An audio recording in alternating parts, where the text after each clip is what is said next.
Welcome to OverTime, the podcast. OverTime is a podcast dedicated to all things watches, particularly in the microbrand and affordable range. I'm Praka, and this is my co-host, Justin. We are two watch enthusiasts based out of Perth, Western Australia. Join us as we discuss our thoughts on new releases, share our personal experiences, and offer our insights on building a collection. Whether you're a seasoned enthusiast or just starting your journey, OverTime will keep you entertained with informative insights and casual conversations. Let's get started.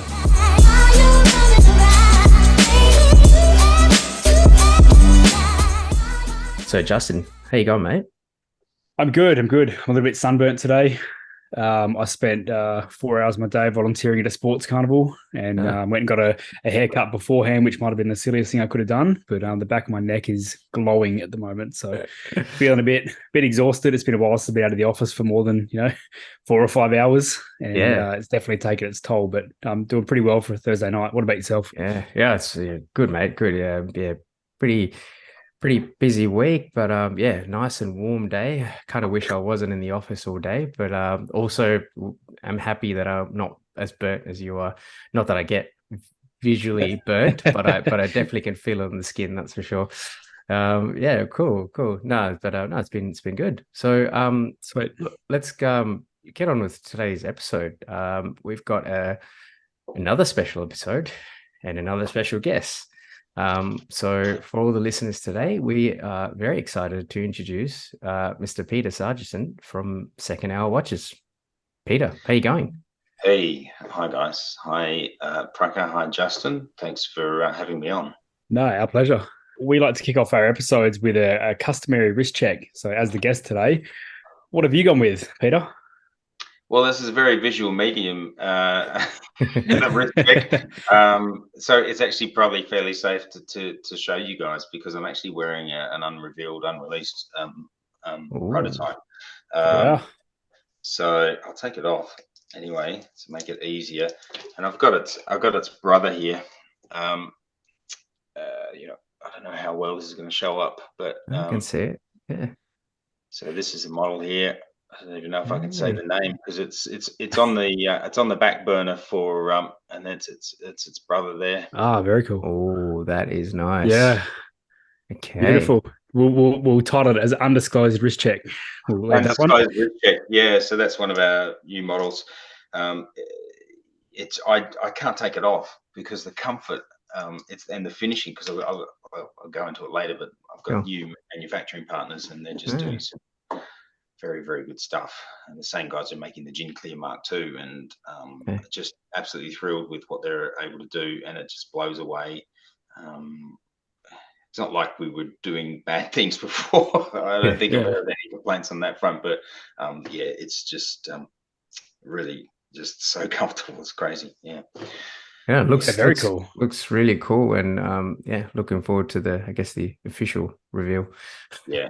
Hopefully. Yeah, so. very cool. Yeah, what about yourself, Justin? What do you got on? Yeah, so today I did a couple of swaps. I went to work this morning with the Swordfish, the Zelos Swordfish Nebula, and then I swapped to the G-Shock for the sports carnival. And thankfully I did because I was sweating out there. It was very hot today in Perth. But back on tonight with the purple Swordfish, back on the bracelet, as comfy as it is. Looks good. Very nice. What about you, Praka? What have you got on? Oh, I've matched you with the color there. I'm wearing my Direnzo DRZ04 Mondial in the purple starboard, the sunburst purple dial. Yep, just a really great watches, great brand. Yeah, no, fantastic. Wears really well for an integrated bracelet. I enjoy it. Wrist check's out of the way. And one undisclosed wrist check, which is very awesome to see. Let's crack on with the podcast then. So, Peter, look, thanks for joining us. Really appreciate it. We've got some questions for you today, not only from ourselves this time around. So it's a little bit different to some of the other guests. We've managed to get some questions from some of your fans out there. So I'd like to say a shout out to AWL. You know who you are. Before we sort of get into those, I just want to start off with, if you could give us, your background, just a little bit more about you and where you're from and how you got here with Second Hour. Yeah, thanks. So, well, I'm Australian born and bred. I was actually born in Hobart, and moved to Melbourne when I was in my early 20s, and traveled a lot and worked in various places, but then ended up in sort of IT, working in various government corporate contracts over the last sort of 20 years. I don't know how I managed to get into IT, because I studied politics and history at uni, but it just something, these things happen, you sort of fall into them, and it was sort of that kind of falling into it kind of nature where I kind of woke up in my 40s realizing I wasn't really doing what I wanted to do, and I wanted to get into something that had a bit more of my passion. And I think I'd always wanted that, of course. I think we all do, but we don't always. It takes kind of life changes and life events like turning a certain age to sort of kick you in the ass and give you a bit of a shake up. And I think having been a big fan of watches for certainly since I was a kid, but definitely more recently, I'm building up a very sort of modest collection, nothing like too crazy in terms of its price range or anything like that. But then I started, probably maybe like 6 years ago or so, tinkering around, doing modifications to watches. I'd buy a piece and it didn't have a sapphire crystal, so I'd measure it up and send away for a crystal for it. I put crystals and things, and then change the hands and that sort of stuff. And then I started shopping for the entire parts range and for compatible parts, and so I'd build whole new models for that, and build a few pretty fairly hack job pieces, which was a lot of fun, and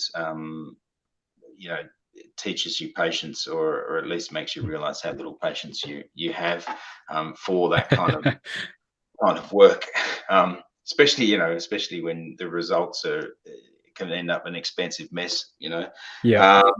But it got me thinking, probably about 4.5 years ago, maybe a bit more. What would it be like to sort of design my own piece?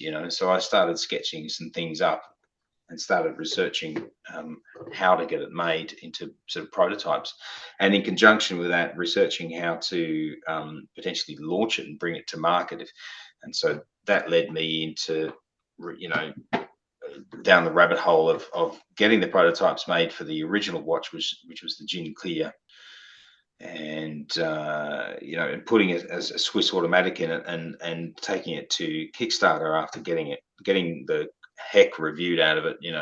And of course it wasn't exactly a groundbreaking watch in terms of its aesthetic, but it was pretty well made, and it was ridiculously priced. You had a Solita SW200 in it, and all the bits you'd expect for a ridiculously low price. And a leather travel case. It was frankly absurd. Of course, I sold quite a few of them. It was sold out two production runs of them over an 18-month period. But it probably wasn't until the second production one that I actually started to pocket a couple of dollars off it. But it was only because I put the price up. It's still not anywhere near where it should have been. But I think the market back then, it seems to have changed quite a bit. The market back then, there were people going, "Oh, you got a tough sell with that pricing. There's a lot of good stuff out there in that price range." And I'm thinking, wow, for sub 400 US, there's a lot of good stuff in that price range.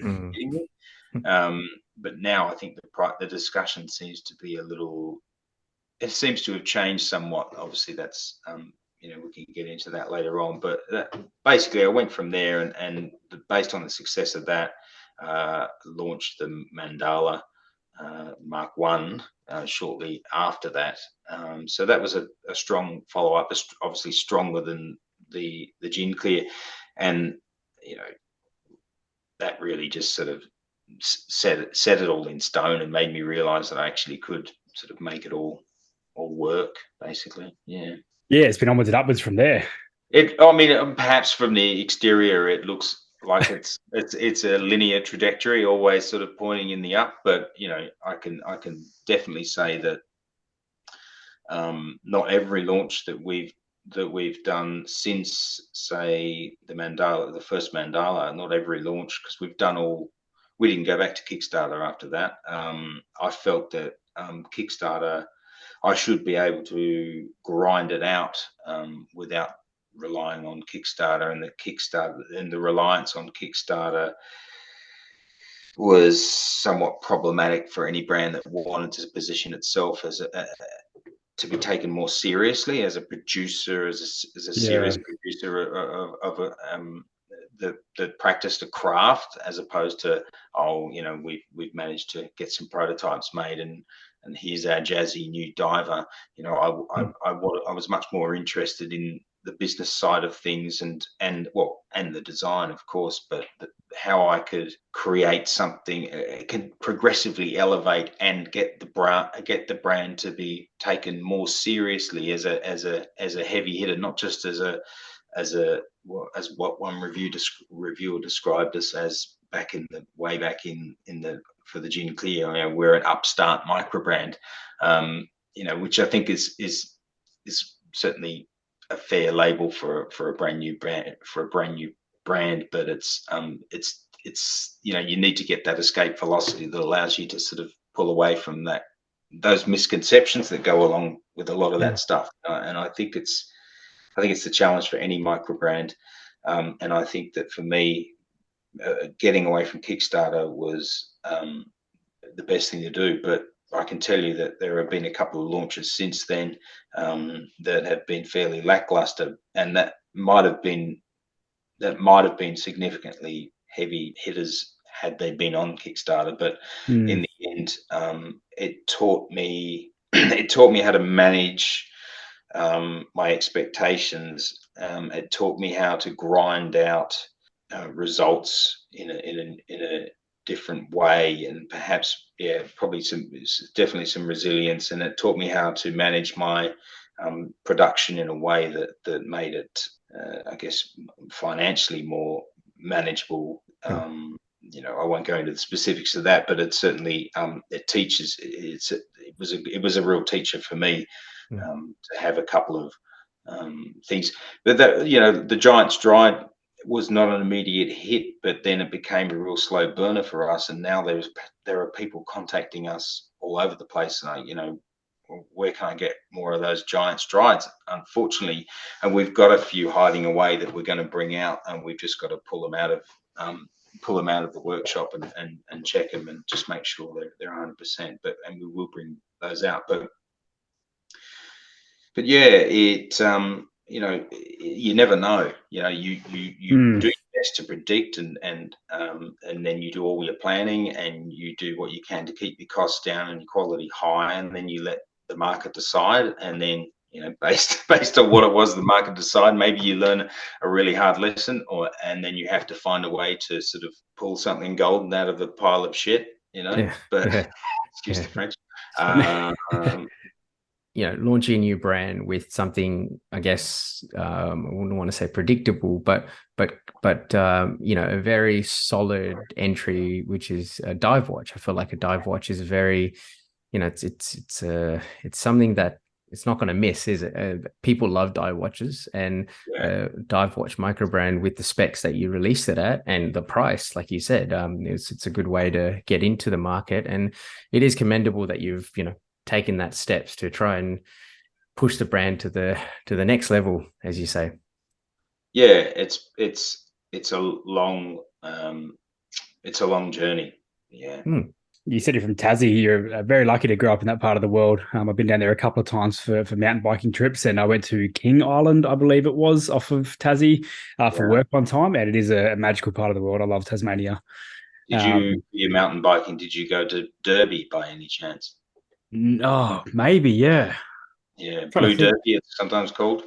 Yeah, I literally drove my car from Perth to over there with a couple of mates with 2 bikes on the roof.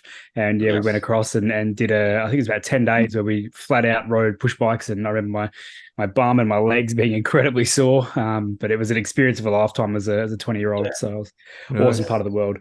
Beautiful place. But definitely. And it's cool to hear that your background's coming from modding. It's a different entry into this whole, talking to people who own brands. A lot of it comes from different inspirations, and we haven't yet spoken to someone who used to tinker and play with the modding side of it. So I really enjoyed that story. Yeah, but I don't claim to have done it well, but I did it. As someone who tried to do one recently, yeah, it's incredibly frustrating. It's hard to do. Yeah, I'm not even going to try it. I just don't have the patience or the dexterity. So I was like, no, staying away from that one. Yeah, I figured out how to shake in my hands I didn't know about before. So yeah. But yeah, so you've been a brand for a number of years now. I think it was around 4 years. So you kind of touched on a little bit of this in your talking before. But what are some of the biggest learnings over the years of owning Second Hour? Because you just said it's not always a upward trajectory. There's some times where things get tough, and you're sitting there wondering what's happening. Is the market going this way? Is it that way? Yeah. What would be some of your biggest key takeaways or learnings so far? Yeah. I suppose you can't ever really predict the market, and I'm not going to copy in order to ride a market wave.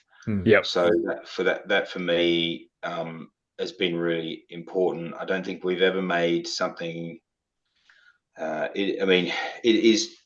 See, we'd always planned a dual crown diver, but there were problems, and it was actually the Giants drive was actually.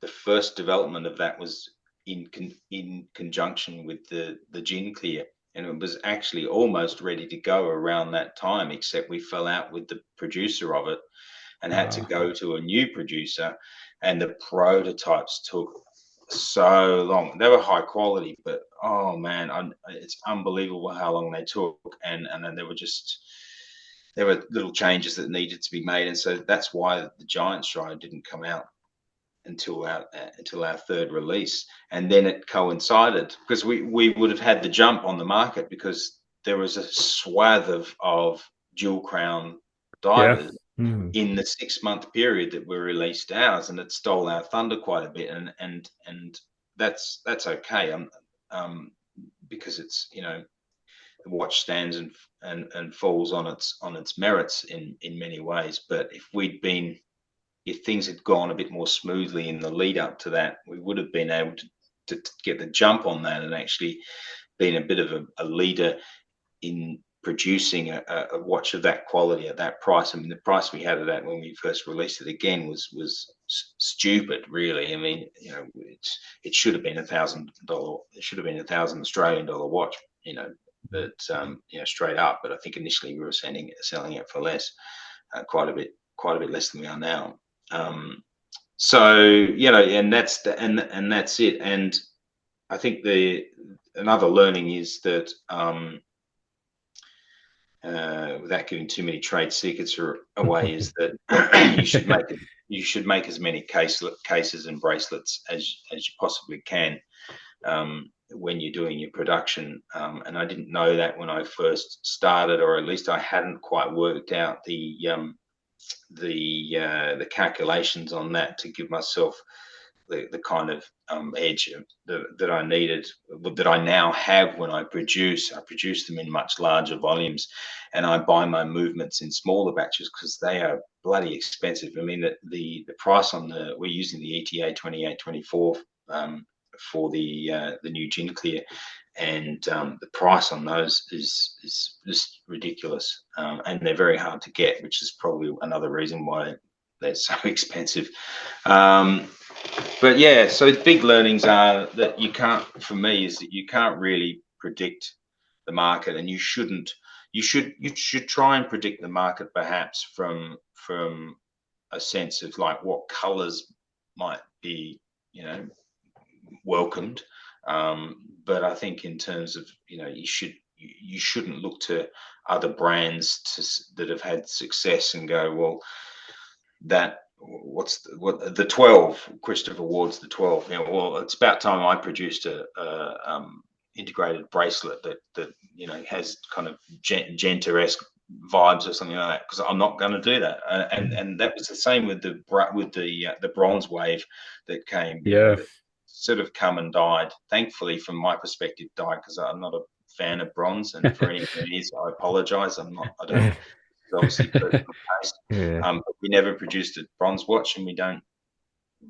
I doubt I ever will, unless something changes in the back of my brain. I don't know, but yeah, just not to follow trends too much, and that we're going to face. Secondary is going to continue to face rejection by not producing pieces that are run of the mill, like Traska, whom I love. I think their pieces are just sensational. But it's fair to say that their big sellers are well-trodden path designs, which they do exceptionally well, and all credit to them for that, because they do the way they do them. But I can't do that, and if that means that I have fewer sales in the short term while I build up an audience, then I guess that's okay. Even though it means like, as before we started recording, I'm back to having a day job just to keep the wheels ticking here, despite Secondary being in its strongest sort of position these days than ever. But yeah, that's my answer to that. I guess on the back of like prediction of trends, another way to look at it, the way that I kind of look at this is, if you stand back and observe what's going on in terms of, like you said, case material, color, and then you got bracelet, strap, integrated, whatever it is. There's opportunity there to think what is next, because the pendulum swings so hard in the watch hobby that we are here at the moment with all these affordable integrated sports bracelets that are full of color and texture. Where does it go next? I think that kind of provides a bit of an opportunity to kind of sit back and really go, what can I produce in this space for when the pendulum comes back? Yeah, I think that's right. Being able to have some sense of, it's the dialectic, I suppose, if you subscribe to that kind of view, that there's a natural dialectic, and I think that we're kind of hitting peak color at the moment, and I think it's you're going to see people crying out during the next 6 months for more utilitarian looking pieces, a reduction in the amount of color, or more blander dials with just maybe a little accent of color on them, and you're certainly going to see the integrated bracelet thing die off pretty quickly. I think it's been cracking on for a while. Yeah, if we can all predict the future, it would be rich, very rich. No, right. But yeah, it's a great point that you make there about the I guess the change in trends, and part of it is trying to, I guess, see what's out there or what you think is out there. Part of it's also staying true to what you want to design and what you want to put out there to the market. And I feel like just looking at your watches so far, yes, it's got elements and DNA of a traditional diver or dual crown, or like I guess an everyday piece, but it's also very distinctive. Yeah, they are, and I was talking to Peter Kotzer about that the other day, and he said there's always something in each one of your watches that just I love his honesty, and I really value it, because there's nothing worse than someone who sort of beats around the bush too much, and of course he's able to say these things to me because I guess we're somewhat similar ages, and things by this point kind of my skin's a lot thicker, especially after four running seen it all now. Seen it all. Yeah, I've had the worst stuff hurled at me for the last 4 years has been horrendous. But yeah, that there's always it always takes that standard theme and stretches it a little bit too far past what almost like what is his comfort zone can manage. And he still says, "Oh, your first gin clear, it's my favorite watch." Favorite watch of yours, not his favorite watch. But yeah, so I'm hoping to recapture some of that glory with him when we send him a review piece for the Gin Clear Mark II. Sure. Yeah, definitely has the the looks of it, but just everything just amped up, isn't it? Yeah. Well, that's it. And at the end of the day, like it might be a bit of a negative way to look at things, but like there's a ceiling on what you can do with a 50 mil space on your wrist. You're going circle, you're going square. We're not seeing anything wild in terms of hexagonal case shapes. You might get the bezel or something like that, but there is a ceiling to it. But I think with what you've done here in second hour, and maybe the mandala in particular, from my point of view, is if I could see someone at a cafe and you can kind of see that mandala pattern, I know exactly what that watch is, and I think that's a huge credit to yourself, and in my opinion, a huge success if we can look at a watch from a chair or two away and say, I know that's a second hour in a world of 40 mil watches, everyday watches. For sure. Yeah, for sure. Well, yeah, and I've been working on some. I've got in my long-term plan the Mandala Mark III. I've toughened it up. I've made it. I've made it more sporty, and it's got a new.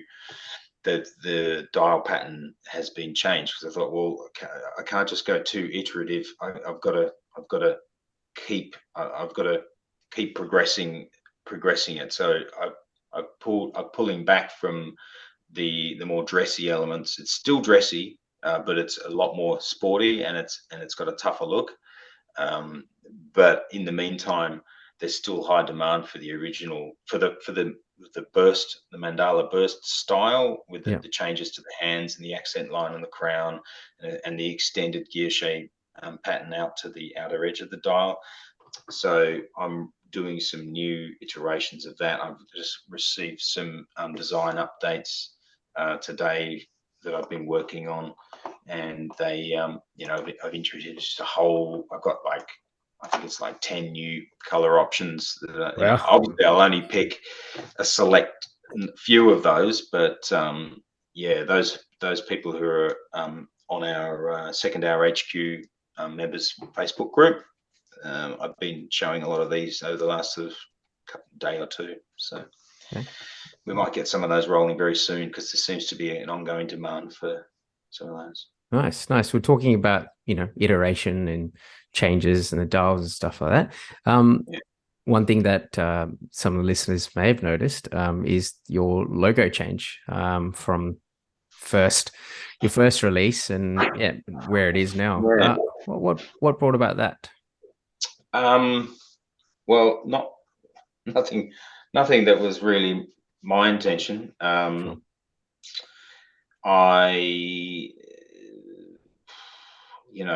There are a few accusations leveled at me that by having a plus or a cross in the center of my original logo, which I had for the first few models,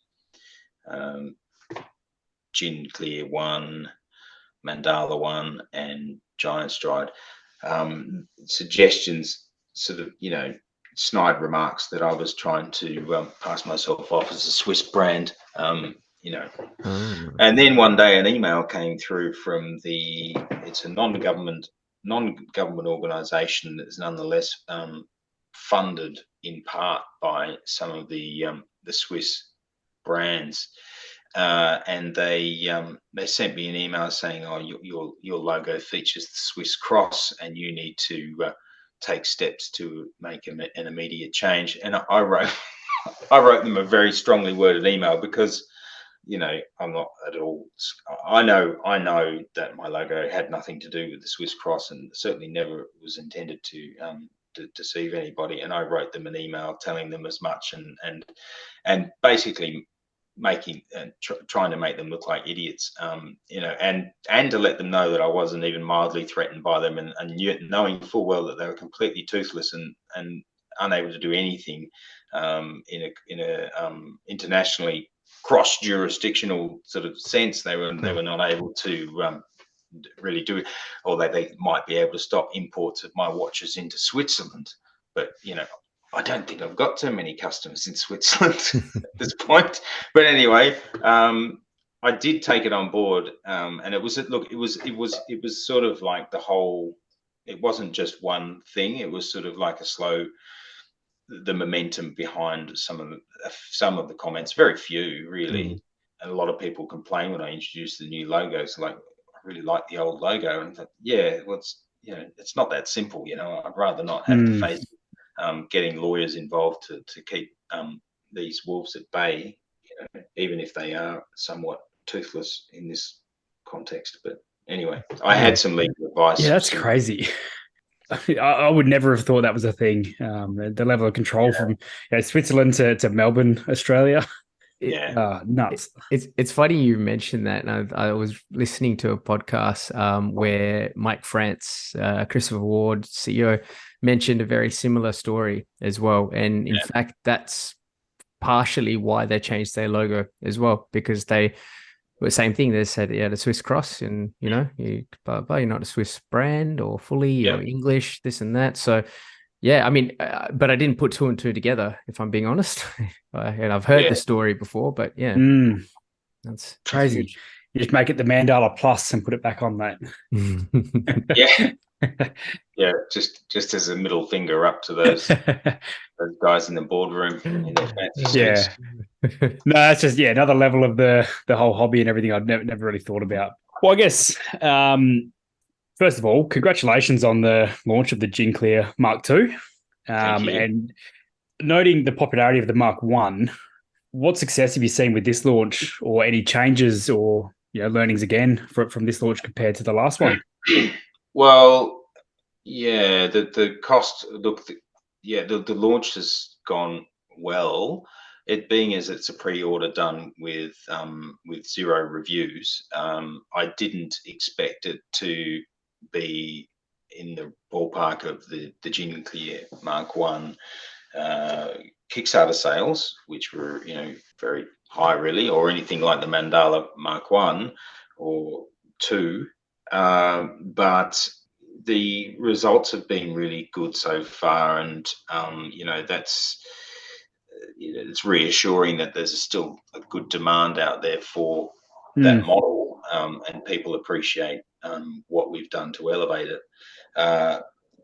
I'm actually traveling in just under 2 weeks. I'm flying into the heart of my manufacturing teams. Cool. I will be spending 8 days in country just inspecting all the components for the Gin Clear Mark II, and then overseeing assembly of the pre-order pieces, plus a second batch of pieces that we'll send home for ongoing orders, and we're going to send a whole bunch out. We've got reviews lined up, so there'll be a second wave of orders through that. We certainly anticipate and hope very much that that's the case, and I don't have any reason to suspect that won't be the case. So that's good. I'm confident that despite the once the reviews start coming in, it'll be like any other launch pretty much. The watches will be available for immediate shipping, so that'll be good, and that people will see the reviews. I know Jodie's going to check one out, and a lot of other well-known people will be checking them out. And I think that once people see that the build quality and the finishing and the things that we've done to elevate it are just it makes it, I think, worth every cent and more than not just the Gin Clear Mark I, but the more than the price we're actually asking for it, because it does have the ETA 2024, and it's got our push button micro adjustment clasp, which is interesting at the very same time at Christopher Ward are removing that from their Sealanders and putting on a butterfly clasp, which it seems like a bit of a cynical cost-saving measure to how can we reduce costs in the light of our rising marketing and manufacturing costs for things like the Bel Canto and things of that nature. And of course, this is all speculative, right? So I'm not suggesting I have any industry insight. So don't anyone listening, don't try and hammer me on social media about my views. I'm as in the dark as anyone, but I know there are a lot of people who are unhappy about the introduction of that butterfly class. A lot of people thought it was beautiful, and they are beautiful, but I've never been able to get a good fit on one, no matter what watch it was. And I've had plenty with butterfly clasps, but I know that they're cheaper to make, unless of course you're making one that looks like Vacheron Constantin, something like that, which they're incredibly well finished, and this is equivalent to the quality of their other stuff. It's just a butterfly clasp, and it doesn't have the push button micro adjustment.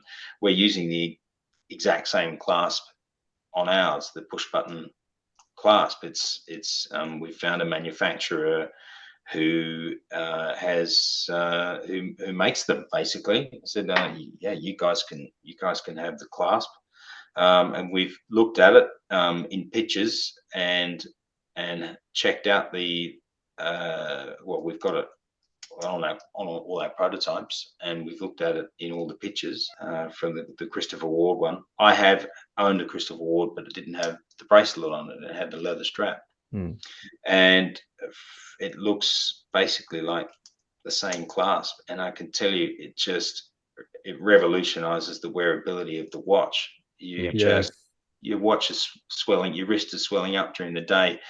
So in under 5 seconds, you popped it off, released it a notch or two, back on, and on the road you go. So I just think it's fantastic, and we'll be using them on all of our models from here on in. Won't be switching to butterfly clasp. Let me just say that. Yeah, that's a great point. I have a Christopher Ward with that same clasp we were just talking about, and it's honestly, like you say, revolutionary. I'm comparing it to all my other watches, and they've got great bracelets and they've all got good points, but just that having that on the fly adjustment with the push button thing, it honestly makes a big difference. So well done to you guys. And yes, and I agree with your point about the butterfly clasp as well. I think the only watch where I have got a good fit with the butterfly clasp is this Direnzo. Apart from that, my other butterfly clasp, they included half links, didn't they? Yes. So it makes a big difference. So you touched about the cost of the Mark II, and you also touched about all these improvements as well that you've done to the Mark II. So apart from, I guess, just wanting to put out a better quality product, or was it a conscious decision to, I guess, move up to that next tier, so to say? And is this going to be the direction going forward for the brand? Yes, it is. The intent was always to progressively elevate the quality, which has led us into disputes with manufacturing partners like you wouldn't believe over the last 4+ years. Parting ways with teams that just couldn't. It's like they'll produce watches to a certain standard, but when we want to go higher, they won't go with us, and they can't, or they'll make promises and then fail on them. So the intention for me has always been to continually elevate what you're getting on your wrist, so it not only looks better, it feels better, it lasts longer. You can see the dials are built to a significantly higher standard. I mean, we've got a new dial maker, and this is not to say anything about the dials we've been putting on things like the Mandala Mark II or the Mandala Burst, but we've got a new dial maker. The cuts on the dial and the merging of the parts and the finishing and the quality of the luster of the dials, because of the they use a gloss lacquer on the dial that just makes them look like they're a $3,000 watch or something. It's just absolutely stunning, and they just have to be held in hand to be believed. But we've got some models coming out now that soon that will be featuring these new dials.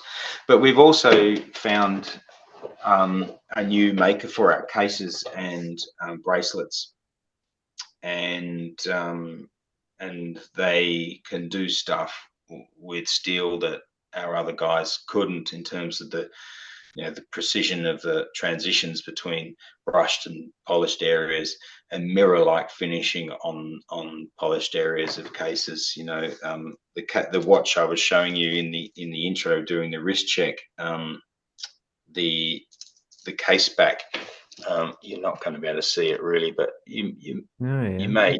Oh yeah. Yep. That is mirror. That is, the case back is a mirror. And I have looked at it day in, day out, from, because I'm obsessed with these things. I looked at it day in, day out, and you can count the freckles on your face. There's no distortion in it. Often when you twist and turn a cheaper watch, you can any polished surfaces, you can see distortions in the surface, so it doesn't, like a straight line doesn't pass over the surface in a straight line. It actually will bend and warp in some parts, because polishing is extremely difficult to do well.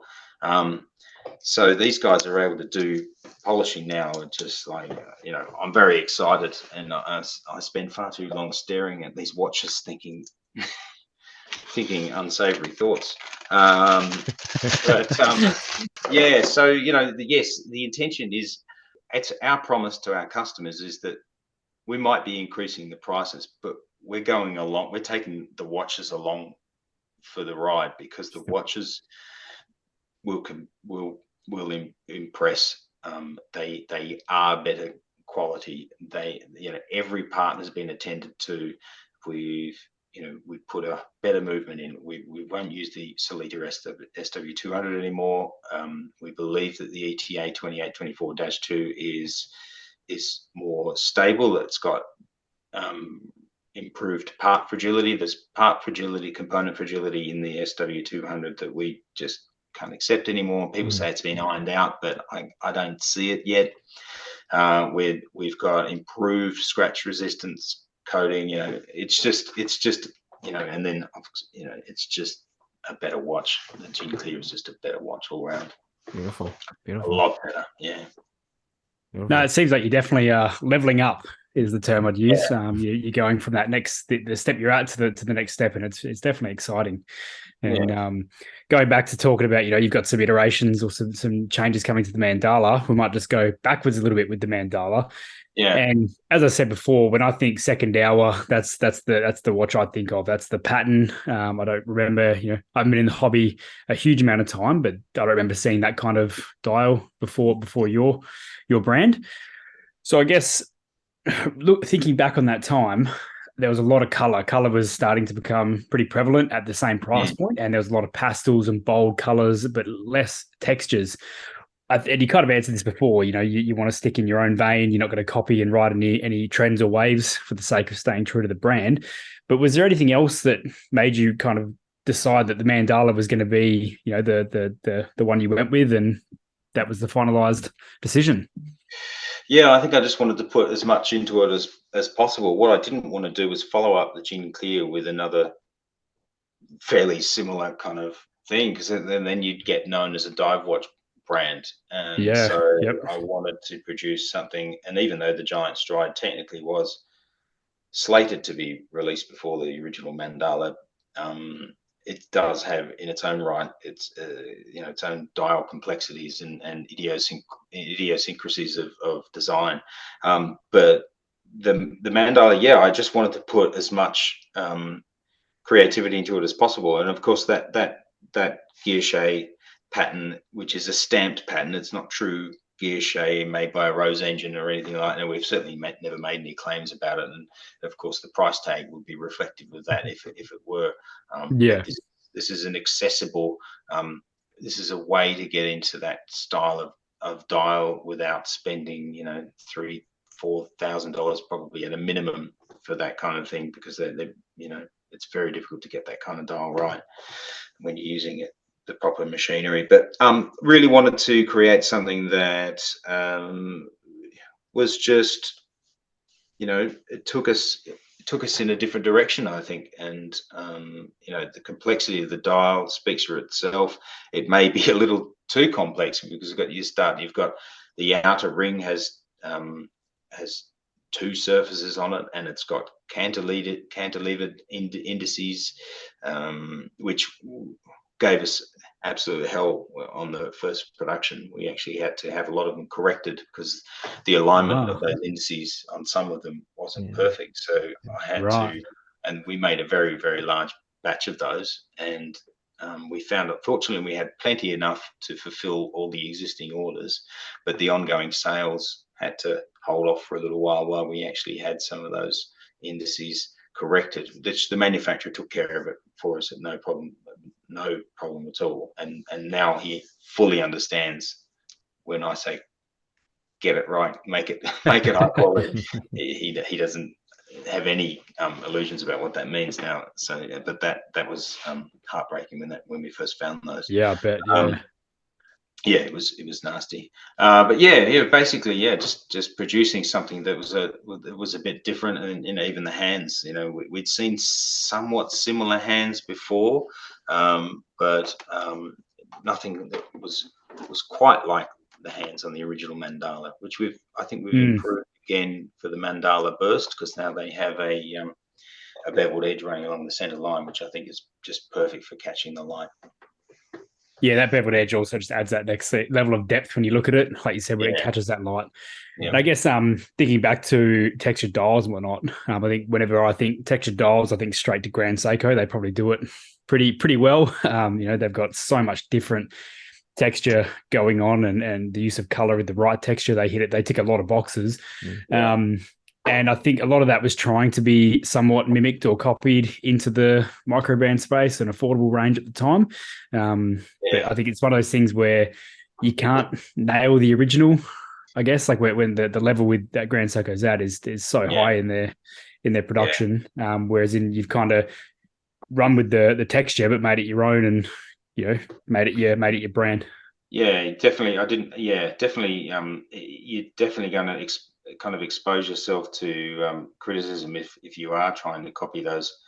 You end up looking like you belong on AliExpress, because a lot of those very gaudy kind of skeleton watches that are on AliExpress that are trying to capture the horology kind of mystique, you know, the complexity and the multi layers, and the exposing of parts within the watch, the movement itself, you know. But you end up just looking foolish. It's a fine line. It's a fine line between looking like you're offending 18-year-old me, Peter. I thought that was the be all and end all. Yeah, the pinnacle of watchmaking. Yeah, you know, I thought I was balling. There's nothing to say that those watches aren't actually like quite well designed, where they're not directly cloning. It's just that they're often executed in such a way as to look like they're very sort of chintzy, very sort of, you know, too much sparkle in all the wrong places, you know. I think it's hard to, you know, when you're talking about the level of you know, work that goes into one of these high end watches that's skeletonized, and, you know, you got all the beveled edges on those skeletonized pieces. Trying to mimic that at something that's going to cost you $200 on AliExpress, it's just not. It might be possible in a render to kind of go, oh, it looks pretty flash, but it's just not possible to get that same experience and feeling in person. Well, there's no hand finished parts. I mean, a lot of the guys I follow on Instagram, the small, the little independent Swiss and German and you know, those guys, and some French guys, I suppose, as well. But, you know, that they're hand finishing, you know, all the components of the movement, and you know, they're using proper lathes to turn the dials and get the facets on the dials. You know, it's exhausting, and there's a lot of there's a high scrap rate for that sort of stuff, because you end up having to be an absolute master to do it, and even the absolute masters will probably make 100 to get 10. I don't know the exact small stuff. Yeah, very small stuff. And that's where I guess the cost of a lot of those hand finished, handmade sort of stuff, that's where it comes in, isn't it? All this breakages and just trial and error and all that kind of stuff. And before we sort of wrap up our questions, mainly about the brand, we realized that second hour isn't your only venture, right? The other being First Stage. So and the First Stage Shoal Deep. So for the listeners, it's I would say it's a unique take on the legendary Seiko SKX. And not unique enough in the end, because I think it was the great failing of that first model, despite its gorgeous dials and obviously the build quality, which was fantastic.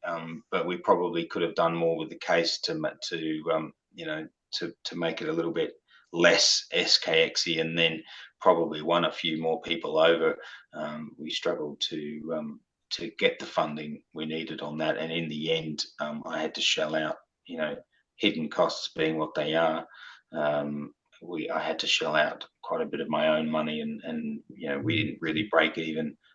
I don't know that we ever really truly broke even on that one, but we've still got models available for that. So it's something that we can continue to do. But is there a future for First Stage? It's a good question, and it's one I still think about fairly regularly, because as you know, I originally started the company in order for it to be a kind of a collaboration platform, stuff that I just wanted to create, that and working with people, and didn't feel that these designs necessarily fitted into second hour's design language and what we were trying to do, and it allowed other people to sort of the opportunity to come in and have a sort of a working project together and bring it to life, and try and get them made and sold. But the original person I was doing it with pulled out, kind of leaving me. Well, look, it's fair. It's without going into it too much. I got left sort of holding the thing, and I was kind of holding it up as it was anyway, because I seemed to have been supplying all the grunt work and everything, the entire journey anyway. And so all of that is to say that yes, I would like to continue First Stage, and I actually have a watch designed, but I don't want to do it on my own. If that makes any sense. I can't actually. I don't have a capacity. Second hour has grown to the point now where I don't think I can do First Stage without kind of an operating partner to sort of help with some of the the production, whether it's helping to manage the photography, the reviews, and helping to do some graphic design, do some web design work, and liaising with doing social media outreach, and liaising with suppliers and all that sort of stuff. It has to be someone with transferable skills that and can bring those in and can complement my own skill set, but also relieve me of some of the burden of having to do all of that on my own, which I ended up doing, and it was exhausting. It was actually a relief for the project to just get the watches shipped and go, I don't think I want to think about that brand for another few months. So I haven't really been thinking about it much, but it's still in the back of my mind. So sure, it sounds a bit like a job ad, Peter. Sounds like you're reaching out to the listeners. Take it as a job ad, if you will. If there's anyone out there who's got a passion for watches, but has some actual skills that can be used in this game, rather than leaving its meter to everything, that would be wonderful. But in all seriousness, it is a fantastic looking watch, and we hope we hope all the best for First Stage as well, whatever comes out of it in the future. Yeah, well, if you hang on a sec, I can show you what I designed. Oh, I love it. I love it. I'm Yeah. sorry. This is my this favorite won't go part. any further than here. So here we go. Listeners, you're just going to have to imagine from Yeah, our imagine oohs and wows the and greatest ahs. watch you have ever seen.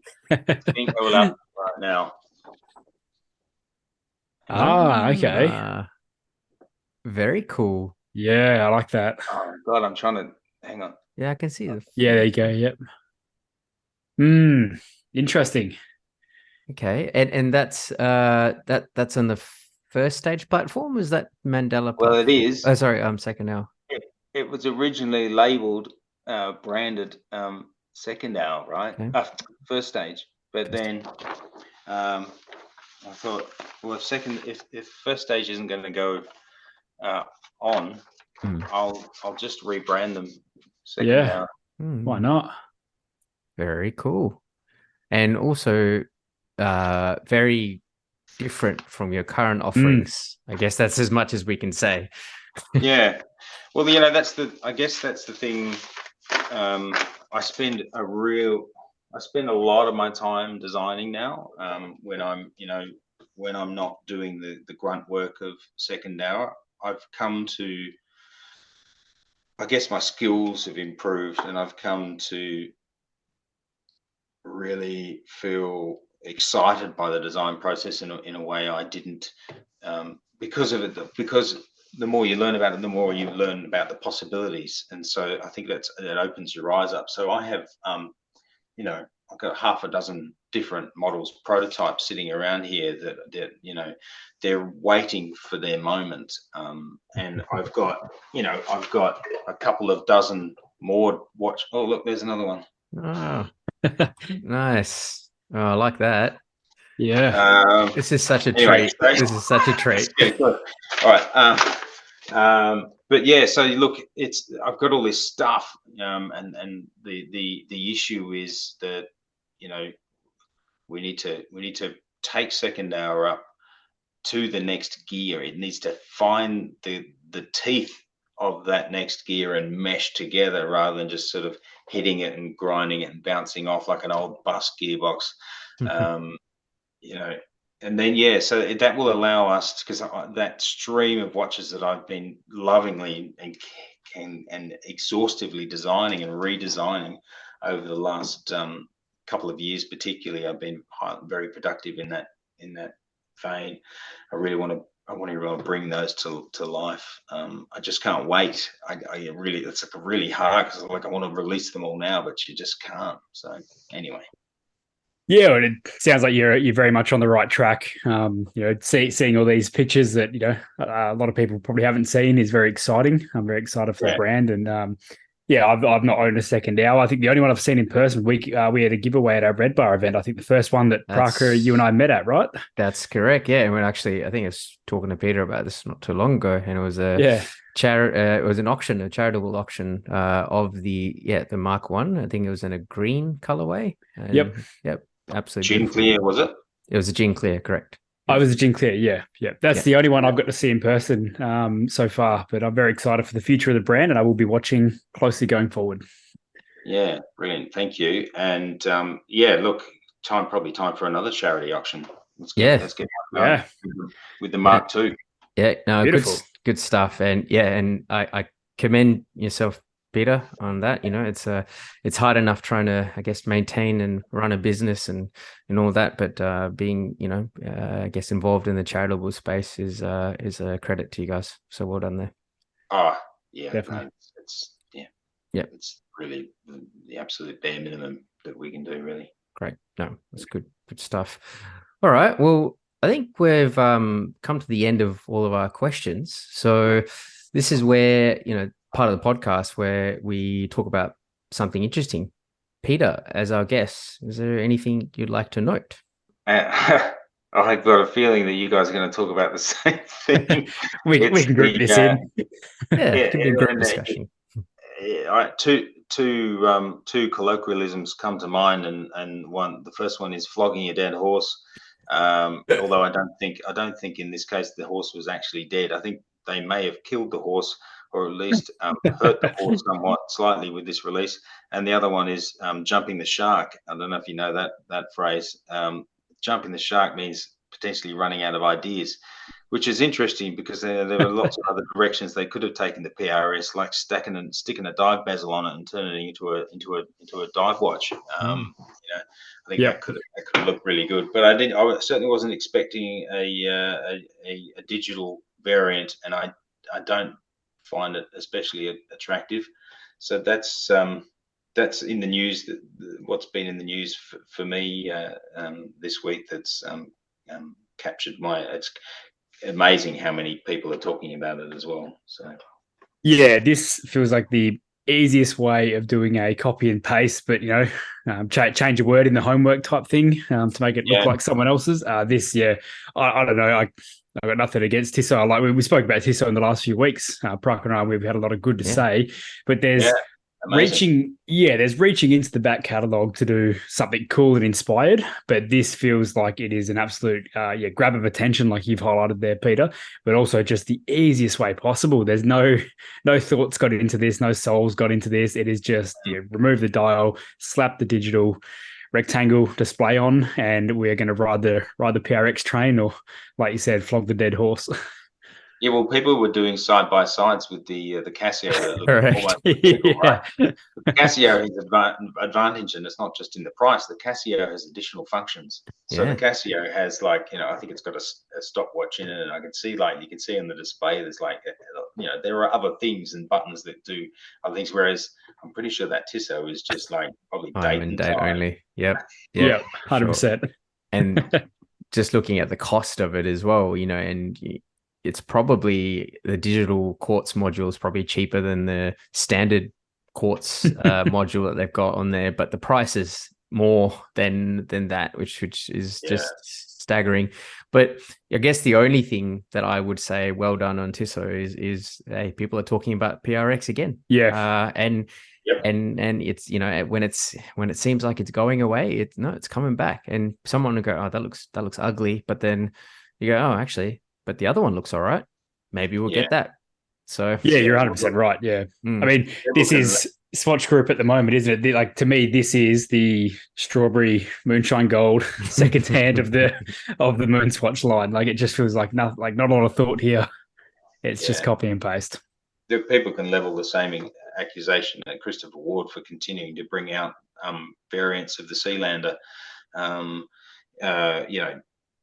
And of course they could level it at us because we continually bring out new versions of the Mandala, and I'd accept that. But when people want them and they send you emails saying, well, when are you getting this color back?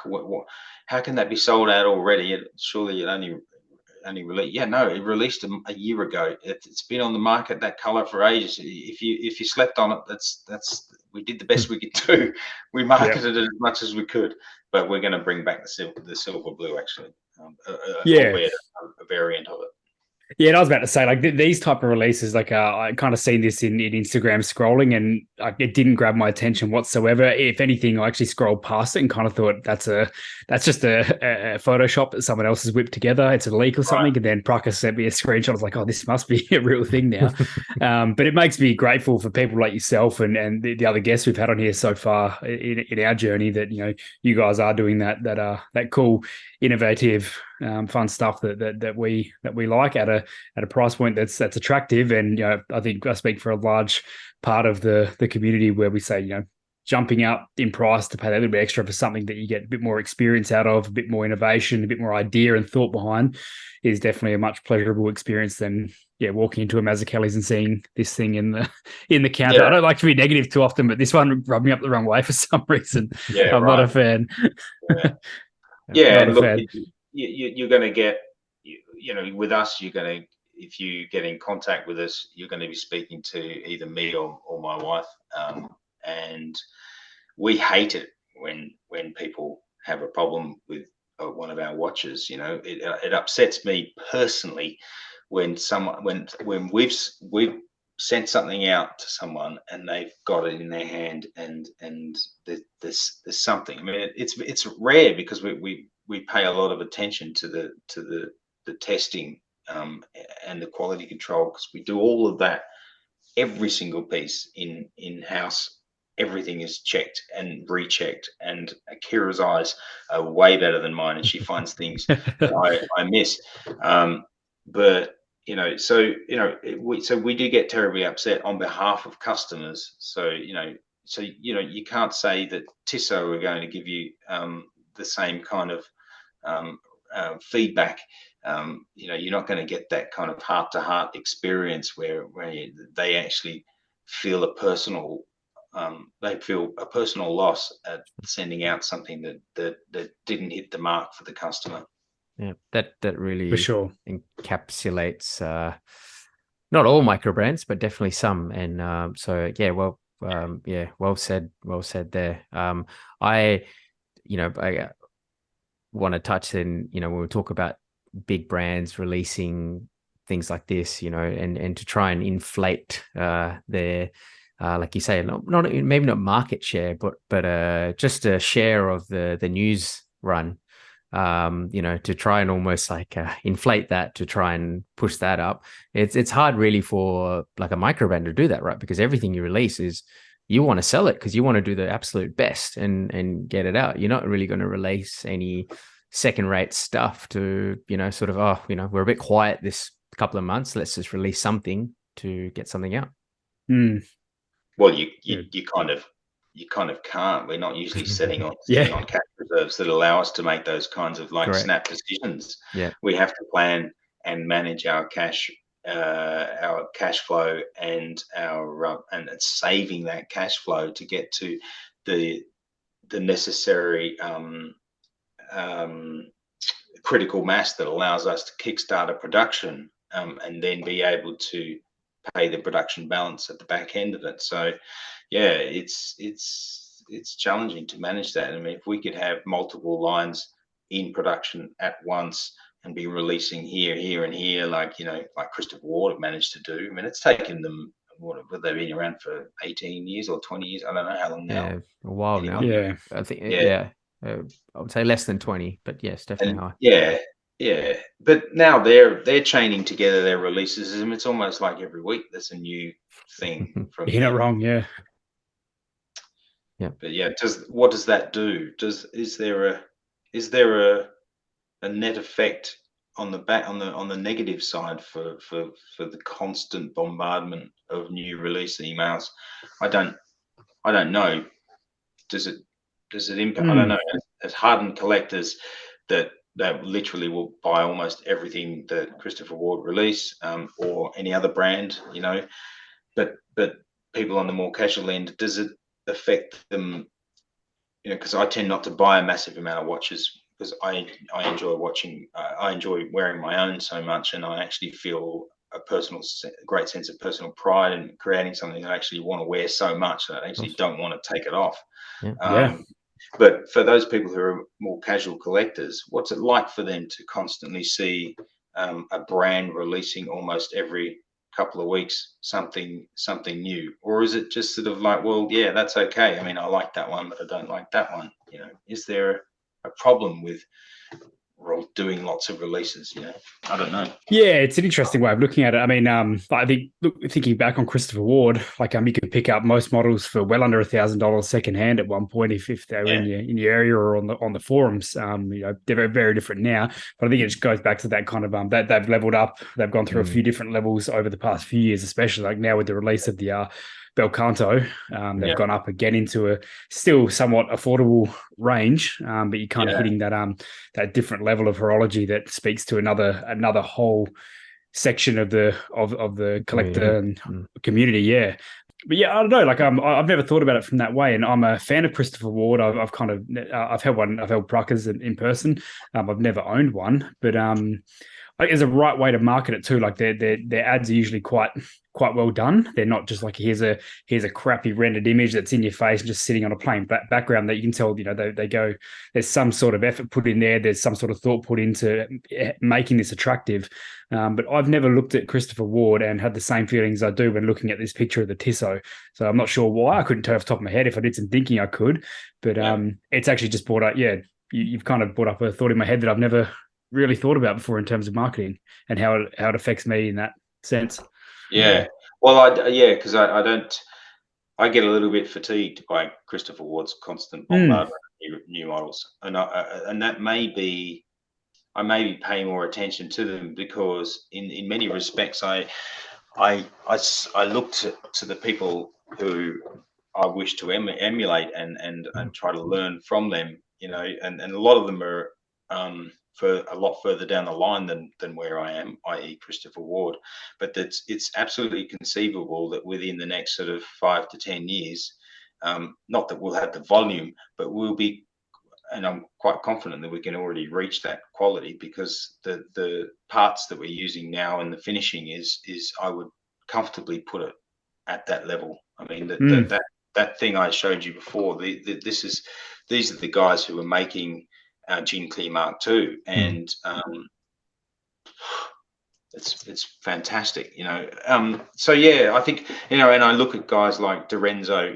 He's a couple of years on from me in terms of time, but he's really captured the imagination of the microbrand market, and beyond. Actually, he's reached further than that now, and it's his design, his aesthetic, and his the quality, of course, and he's doing Swiss made, which obviously adds that extra little bit. But yeah, so it's, I look at Monta, how they've started very small, and now they only have a fairly small range of models, but people rave about their quality, and whether we'll be able to ever compete with that in terms of quality, I don't know. I have to make a sort of a clear line in the sand at some point. Like, are we going to be making things at sort of Rolex level quality? Because that's, people say that they're almost at sort of Rolex level.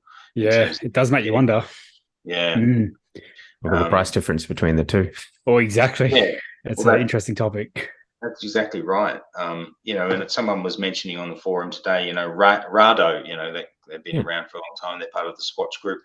They're charging $3,000 for a watch that has the same Powermatic 80 movement in it that the Tissot are using in all of theirs. And I think to myself, that age-old argument, like, that the movement defines the price tag, and it's something that microbrands have to battle against on a daily basis. It's only got a Miyota in it.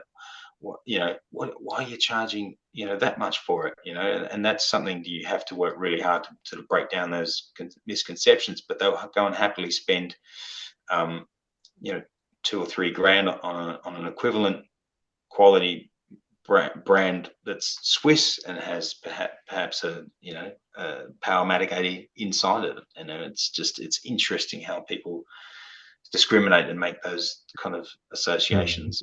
Yeah, it's kind of exactly where I am in my collecting phase at the moment, is kind of understanding the micro brands better, especially now doing the podcast and being, a couple of months, nearly 3 months in, talking to people who make them. We're getting a great understanding of the back end, the bigger picture of how this all works and where money goes. And, I've got no problem buying a Quartz watch, knowing that I'm not buying it for the movement. I enjoy wearing something that looks great on wrist and feels great on wrist. And I dabbled with purchasing a Rolex in recent times, which it was a very hard decision for me to kind of lean towards. I didn't do it. I ended up buying a house. We've gone completely other direction now, or building a house. But it's an interesting talk. When we spoke to Kyle from Stratton Watches, and he was talking about the success rate in dials, breakages and crystal and cost when you have to go double diamond opposed to single. Like, there's just so much involved that you don't understand from a bigger picture that I never got before.